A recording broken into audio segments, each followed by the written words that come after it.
It's an honour to be one of the newest members of the board and to bring the voice of the Muster Point, Hertfordshire's only veteran-led grassroots hub. So who am I? So I'm Stu Mendelson. I served in the Royal Engineers and I served from 2005 to 2010.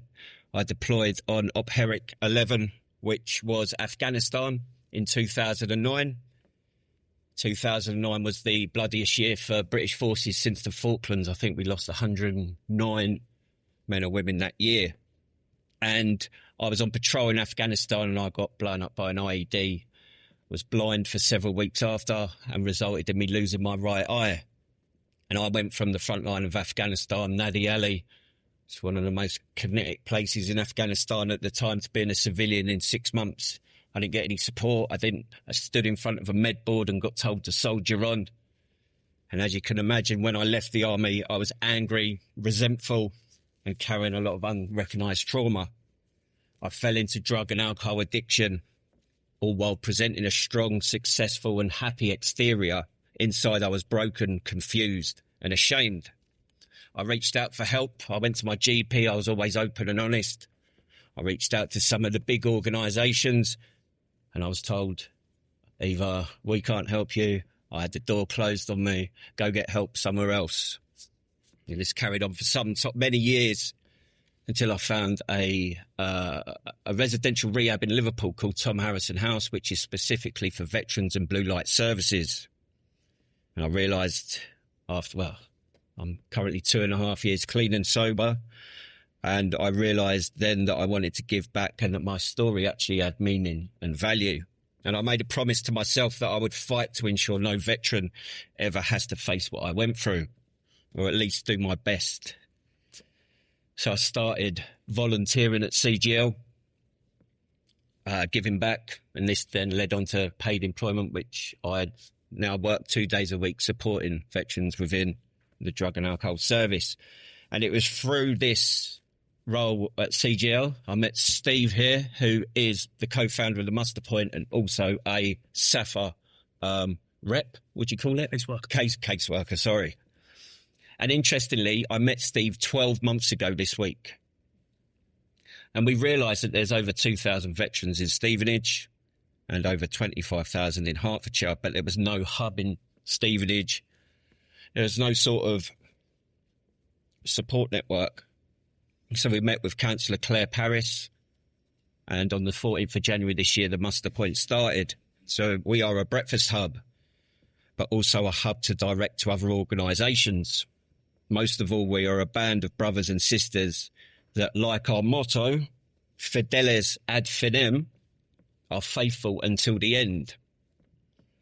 This year we've held VE Day celebrations, and in the next few weeks we're going to hold a 3-day continuous Guard of Honour at the Stevenage War Memorial alongside the Sea and Royal Marine Cadets. And the week after, we're having a celebration and remembrance ball in Stevenage as well. So I'm very busy.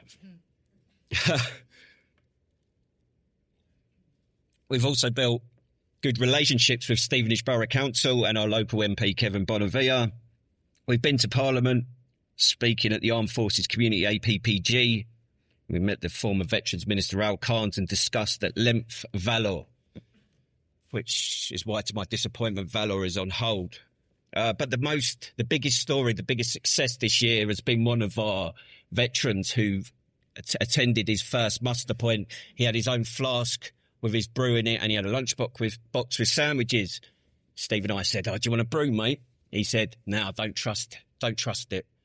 And I don't think that was an indication of my tea or coffee making ability. That was something more ingrained in him. But now he attends every week. He's really part of the group. He's got his own little Muster Point mug he brings along, and he accepts a tea or coffee and bacon sandwich off us. And that is through just that basic reconnecting, that camaraderie. And this guy, has come out of his shell so much. It's amazing. So some of the frustrations that have come up over the year is about language. And the biggest frustration is the lack of use or confusion around the Armed Forces Covenant. When I've spoken to local authorities of people about the covenant, the most common responses are, we're gold. Yes. And that's the employer recognition scheme. The ERS celebrates how an organisation supports the armed forces community as an employer. And I'm not taking anything away from that. That's really good. But the covenant extends further. The covenant duty, the Armed Forces Covenant duty, is a legal obligation on public bodies to consider the needs of veterans and service families in delivering services such as housing, healthcare and education, and in certain circumstances apply special provision. ERS, voluntary covenant duty law, and confusion between the two of them creates inaction and complacency. The covenant has become a bit of a PR exercise when it should actually be policy. Gold award does not equate to gold standard care. And the language we use shapes that responsibility and results. Now, the low point in my story, a veteran, Duncan, I was supporting, is battling addiction, poor physical health, homelessness. I engaged with the local authority housing team, and I sat there on the triage call with him. I gave him the service details, the fact that he'd served in Northern Ireland in the late 70s in probably a very kinetic time in Northern Ireland, and he was deemed non-priority. And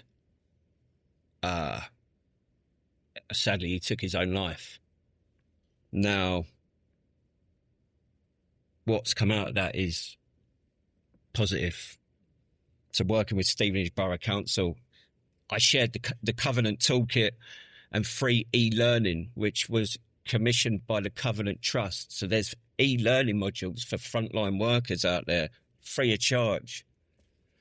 Stevenage Borough Council have got a 2-year plan.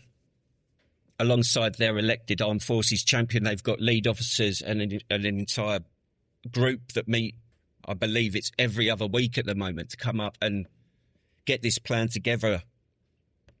And the action plan consists of removing housing exemptions, mandatory training rollout, creating a community forum of similar to this but at a local level in Stevenage. And the muster point is also part of Stevenage Borough Council multi-needs working group. Because in the past, like my story, so veterans have bounced from pillar to post between services, and what we want to create is a one-door system. One story with connected support. So wherever a veteran enters the system, whether it's housing, welfare, health, they get the same outcome, and it's not a postcode lottery. Collaboration prevents veterans falling through the cracks, and it aligns with the government national policy. And the conversation I had with Al Khan's about valor, about local practice informing national data. Because if we don't know where the issues are, how can we focus our efforts?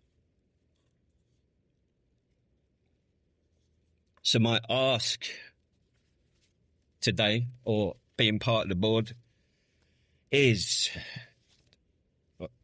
to work collaboratively with Stevenage Borough Council, adopting their model, sharing training policy and best practice by implementing mandatory training, which, as I said, free. We can get these e-learning courses to you for free of charge. For all frontline staff, we can achieve consistent delivery across Hertfordshire. And the muster point, and I'm sure Forces United we're ready to stand with you guys. We're only an email or a call away. And I don't charge. This is my life passion. And in my simple veteran mind, if Stevenage are doing it, why can't everyone? So, the closing statement. So the Armed Forces Covenant is a promise, not a slogan. It is a commitment that no member of the armed forces community should face disadvantage because of their service, and where sacrifice has been greatest, special consideration must be given. This is not just policy, it is principle. It is Duncan's legacy, and it should drive real, lasting change. Hertfordshire has an opportunity to lead. We can set the national standard for what covenant delivery looks like, turning words into action and slogans into outcomes, and genuinely improve lives. The covenant will only mean something if we make it mean something. So let's keep the promise. Let's work together to ensure that here in Hertfordshire, no veteran, no serving person, no family member ever feels forgotten. Let's show the country that this county can lead the way. And as I said, people like the Muster Point and Forces United are here ready to help and support in any way we can. Now is the time to keep the promise together. Let's make the covenant mean something. Thank you.